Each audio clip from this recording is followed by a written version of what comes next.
bem com você? Você e eu temos o privilégio de estar diante do Senhor, no altar de Deus, de onde vêm as bênçãos de Deus para a nossa vida. E na noite de hoje nós queremos estudar o texto de Gênesis capítulo 20.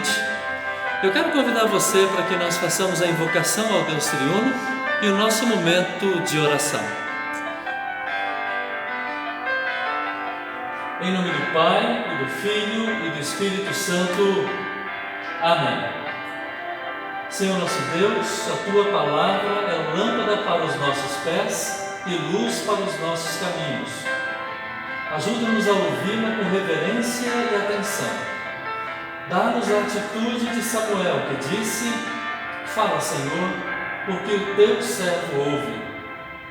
Ajuda-nos a considerar a Tua palavra santa, gostar de ouvir e estudar. Seja nesse momento o Teu Espírito Santo, o nosso professor, nosso mestre e o nosso guia, para que possamos ouvir a Tua palavra, que é o poder de Deus para a salvação de todo aquele que nele crê. Nós oramos em nome de Jesus, Teu Filho, nosso Salvador. Amém. Bem, o texto de Gênesis 20, que é o texto de hoje, ele se passa no território dos filisteus. Nas suas peregrinações, Abraão foi morar em Gerar, junto com a sua família. Ali nós veremos uma intrigante trama. Abraão mentiu a Abimeleque, o rei daquele lugar, dizendo que a sua esposa era sua irmã. Nós veremos os desdobramentos dessa trama e aprenderemos valiosas lições para a nossa fé e vida cristãs.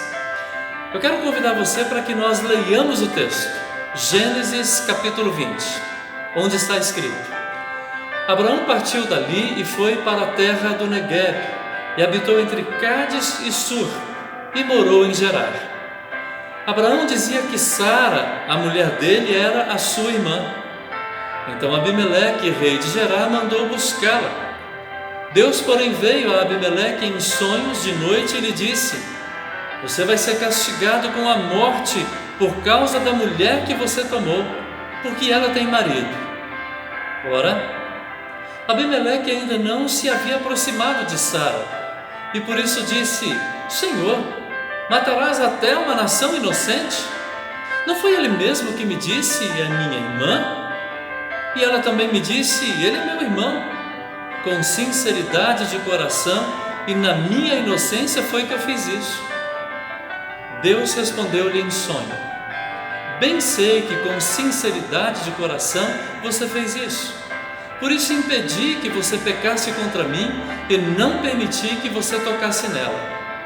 Agora devolva a mulher do seu marido, pois ele é profeta, e intercederá por você e você viverá. Mas se não a devolver, saiba que você certamente morrerá, você e tudo o que é seu. Abimeleque levantou-se de madrugada, chamou todos os seus servos e lhes contou todas essas coisas. E os homens ficaram com muito medo. Então Abimeleque chamou Abraão e lhe disse: o que é isso que você fez conosco? Em que foi que pequei contra você, para que você trouxesse tamanho pecado sobre mim e sobre o meu reino? Então o que você me fez é coisa que não se deve fazer. E Abimeleque perguntou a Abraão: o que é que levou você a fazer uma coisa dessas? Abraão respondeu: é que eu pensei, certamente não há temor de Deus nesse lugar, e eles me matarão por causa da minha mulher. Por outro lado, ela de fato é minha irmã por parte de pai, embora não por parte de mãe, e veio a ser a minha mulher. Quando Deus me fez sair da casa de meu pai para andar errante por aí, eu disse a ela: este é o favor que você me fará. Em todo lugar para onde formos, você dirá que eu sou seu irmão. Então Abimeleque tomou ovelhas, bois, servos e servas e os deu a Abraão. E lhe devolveu a Sara, sua mulher. Abimeleque disse: a minha terra está diante de você, more onde melhor lhe parecer. E a Sara ele disse: dei 1000 moedas de prata ao seu irmão, como compensação por tudo que aconteceu com você, e diante de todos você está justificada. Abraão intercedeu junto a Deus e ele curou Abimeleque, a mulher e as servas dele, de modo que elas pudessem ter filhos, porque o Senhor havia tornado estéreis todas as mulheres da casa de Abimeleque por causa de Sara, mulher de Abraão. Nós conhecemos muito bem a vida de Abraão, mas alguns detalhes da moldura do texto precisam ser lembrados. Lembramos que lá no capítulo 12 o Senhor Deus chamou Abraão para sair da sua terra, do meio da sua parentela, e lhe fez a promessa de que na sua descendência seriam abençoadas todas as nações da terra. Capítulo 13, vemos que o Senhor Deus reitera essas promessas de bênçãos a Abraão. No capítulo 15, o Senhor Deus lhe promete um filho e de novo faz aliança com Abraão. No capítulo 18, o Senhor Deus e 2 anjos aparecem a Abraão, reiterando a promessa que ele seria um filho. Capítulo 19, há a destruição de Sodoma e Gomorra. E esses relatos, eles preparam a cena para os desdobramentos do cumprimento das promessas de Deus. Antes acontece esse evento em Gerar, com a história de Abraão, Sara e Abimeleque. Vamos ver os detalhes dessa história bíblica, alguns destaques do texto. Primeiro, Abraão foi chamado por Deus para sair da sua terra, da sua parentela e fazer uma grande peregrinação para o lugar que Deus havia indicado para ele. Ele, que vivia de forma pacata e tranquila em Ur dos Caldeus, começou uma jornada intensa e desafiadora de peregrinações. Ele estava em Manre, perto de Hebrom. Dali ele partiu para os lados do sul, indo acampar em Gerar, nas terras dos filisteus. Vale lembrar que Abraão tinha muita gente consigo, muitos bens, muito gado. Então as suas peregrinações precisavam ser planejadas, elaboradas, estratégicas. E é preciso dizer que essas peregrinações, essas viagens, certamente eram longas. Ao longo do percurso, providências precisariam ser tomadas. Todo cuidado era pouco. Entre esses cuidados, Abraão combinou com a sua mulher que dissesse que ela era sua irmã e não a sua esposa. Tal já havia acontecido umas 2 décadas antes, quando eles viajaram para o Egito, aliás, naquele mesmo caminho. Abraão temia por sua vida, por isso ele combinou com Sara que dissesse ser sua irmã.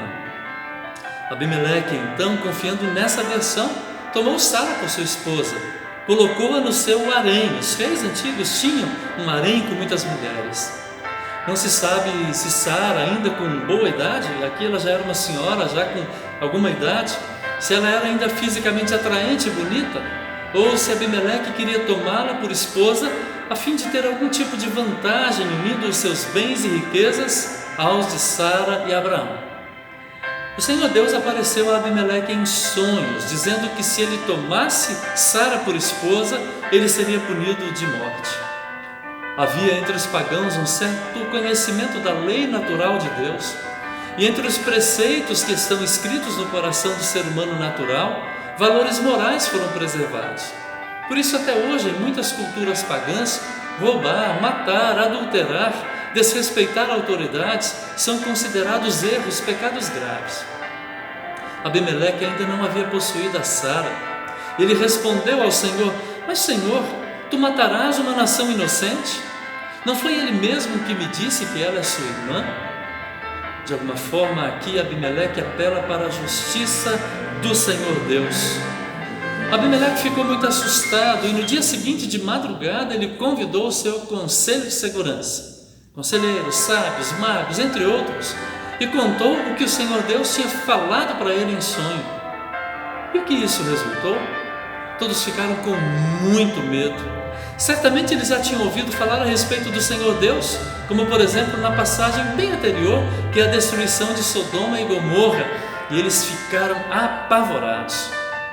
Abimeleque mandou chamar a Abraão e lhe questionou veementemente: como é que você fez isso comigo, induzindo-me a pecar gravemente? Abimeleque alega ter agido de boa fé e perguntou o motivo pelo qual Abraão fez aquilo, mentindo para ele, a ponto de fazer-o pecar de maneira tão grave, de fazer tão grande mal sobre a sua família e sobre o seu povo. Interessante que a resposta de Abraão tem 2 vertentes. Primeiro, ele fala do medo de eventualmente ser morto por causa da beleza da sua mulher. E depois, ele diz que na verdade ambos eram irmãos por parte de pai. Lembre-se que uma meia-verdade é uma mentira por inteiro. Abimeleque, então, para compensar a Sara, deu a Abraão ovelhas, bois, servos e servas. E a Sara deu 1000 ciclos de prata, uma espécie de reparação, hoje nós diríamos assim, por danos morais. Ele convidou a Abraão dizendo: olha, dá uma olhada na terra que está à sua frente e vive aqui, escolhe a terra que você quiser. O texto então encerra dizendo que Abraão orou ao Senhor Deus para que Deus curasse Abimeleque, a sua mulher e as suas servas, a fim de que elas fossem curadas da esterilidade da qual foram acometidas. Queridos amigos, soa muito diferente aos ouvidos o fato de que Abraão, o pai da fé, valeu-se de um artifício mentiroso para salvaguardar a sua vida e da sua esposa. Talvez nós poderíamos argumentar: Abraão mentiu para proteger, para resguardar a sua vida e, consequentemente, a posteridade a qual o Senhor Deus lhe havia prometido. Mas, de fato, Abraão pecou gravemente por não ter confiado na promessa de Deus. Ele, contando uma meia-verdade, ao dizer que Sara era sua meia-irmã, estava contando uma mentira por inteiro.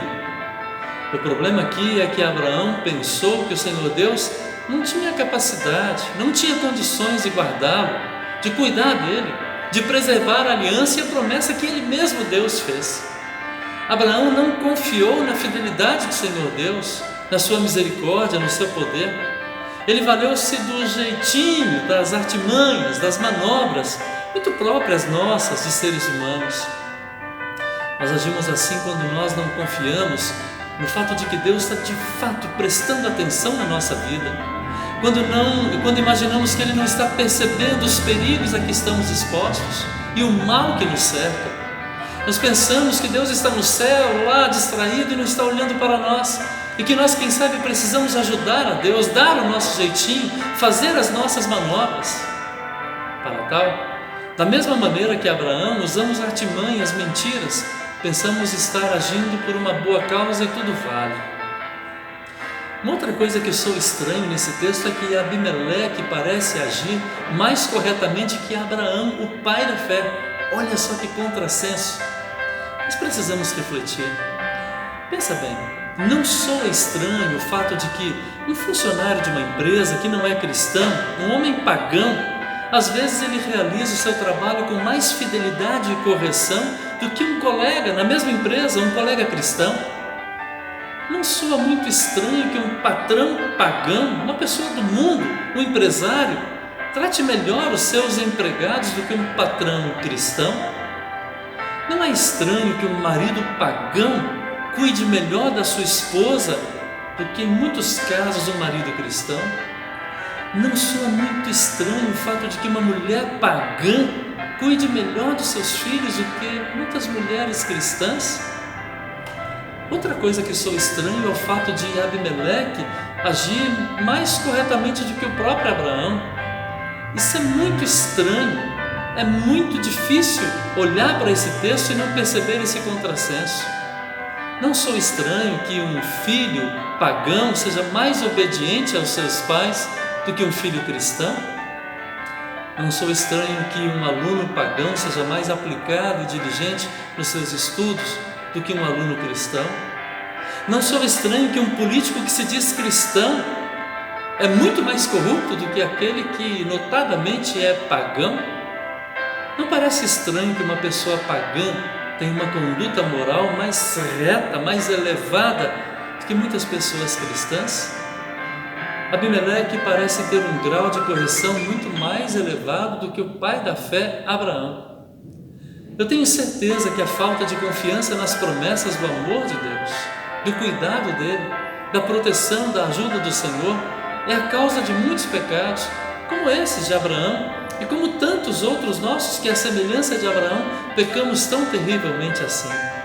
E se não houver arrependimento, se esse arrependimento não for sincero, podemos ser levados ao juízo e sofrer o castigo eterno. Nós, pessoas cristãs batizadas, somos simultaneamente justos e pecadores. Como diria Lutero, somos simul justus et peccator. Ou seja, há em nós uma nova natureza por causa da fé em Cristo desde o nosso batismo. mas aquela velha natureza ainda habita em nós. Somos totalmente redimidos e salvos por Cristo Jesus, por causa da sua obra da redenção. O nosso Salvador Jesus Cristo providenciou perdão total e completo para nós quando morreu na cruz e quando ressuscitou ao terceiro dia. Ele pagou pelos nossos pecados e pelos pecados do mundo inteiro. Isso não nos dá um álibi para pecar de qualquer jeito, desenfreadamente, mas isso nos dá a motivação para confiar em Jesus acima de todas as coisas, para descansar tranquilamente nos seus braços amorosos e nas suas promessas maravilhosas e desfrutar diariamente da certeza dos cuidados, da proteção, do amparo e do amor de Deus para comigo e com você. Essas verdades nos capacitam a agir de acordo com a vontade de Deus. O amor e a graça de Deus nos tornam pessoas novas pela fé em Cristo, pessoas que querem viver uma vida nova em novidade de vida, pessoas que não se comprazem com o pecado, que não se deleitam com a impiedade e a injustiça, mas que buscam a ajuda de Deus para uma vida nova que espelhe a bondade salvadora de Deus em ações concretas no dia a dia. Eu quero concluir e quero dizer para você que o que estava em jogo aqui no texto de Gênesis 20 era a promessa do nascimento do Salvador. Já no capítulo 21 é tratado do nascimento de Isaac, filho de Abraão, e depois sabemos que vem Esaú e Jacó e toda a linhagem do povo de Deus, da qual nasceu na tribo de Judá o nosso Salvador, Jesus Cristo, Filho de Deus. O Senhor Deus agiu de maneira misericordiosa e poderosa para manter e cumprir as suas promessas de maneira fiel. Elas foram cumpridas de maneira total, integral, em nosso favor, em nosso benefício. Eis a razão pela qual você e eu vamos confiar em Deus acima de todas as coisas e viver uma vida que agrada a Ele. Ore bem assim: Senhor Deus, ajude-me a confiar no Senhor. Ajuda-me também a fugir de todas as ciladas do maligno. Ajuda-me a entregar a minha vida, o meu caminho, tudo o que sou, nas Tuas mãos. Eu oro em nome de Jesus. Amém. Recebe a bênção do Senhor. O Senhor te abençoe e te guarde. O Senhor faça resplandecer o seu rosto sobre ti e tenha misericórdia de ti. O Senhor sobre ti levante o seu rosto e te dê a paz. Amém. Fique em paz. Fique com Jesus. Amém. Para saber mais, entre em nosso site radiocpt.com.br e acompanhe nossa programação. Siga e curta nossos canais no youtube.com/radiocpt, facebook.com/radiodaiel e o nosso podcast no SoundCloud e Spotify. E compartilhe a mensagem de Cristo para todos.